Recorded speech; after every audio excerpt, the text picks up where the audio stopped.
Hi hello అందరికీ welcome back to our channel. So చాలామంది అయితే నాకు కామెంట్ సెక్షన్లో కామెంట్ చేస్తున్నారు, బ్రదర్ ఏంటంటే ఇప్పుడు క్యాస్ట్ సర్టిఫికేట్ అనేది రీసెంట్ క్యాస్ట్ సర్టిఫికేట్ ఉంచుకోవాలా, అన్ని కేటగిరీ వాళ్ళకి చెప్తున్నా, not only BC and OBC అన్ని కేటగిరీ వాళ్ళకి చెప్తున్నా.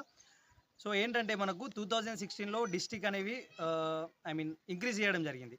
ఆఫ్టర్ ద 2016 మనకు కొన్ని సమయం తర్వాత మండల్ కూడా చేంజ్ అవ్వడం జరిగింది. సో పాత మండల్ క్యాస్ట్ కాకుండా కొత్త మండల్ అయితే ఏదైతే కొత్త మండల్ ఉంది కదా మండలం, ఆ మండలం నుంచి మీ క్యాస్ట్ సర్టిఫికేట్ అయితే ఉండాలి. సో ఈ విధంగా మన క్యాస్ట్ సర్టిఫికేట్ అనేది లైఫ్ టైం వ్యాలిడ్ ఉంటుంది. కొత్త మండల్ నుంచి అయితే క్యాస్ట్ సర్టిఫికేట్ అనేది ఇష్యూ ఉంటేనే మనకు డాక్యుమెంట్ వెరిఫికేషన్లో ప్రాబ్లం రాదన్నమాట.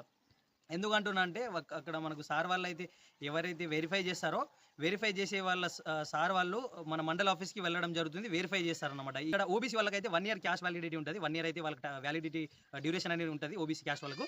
నెక్స్ట్ ఇప్పుడు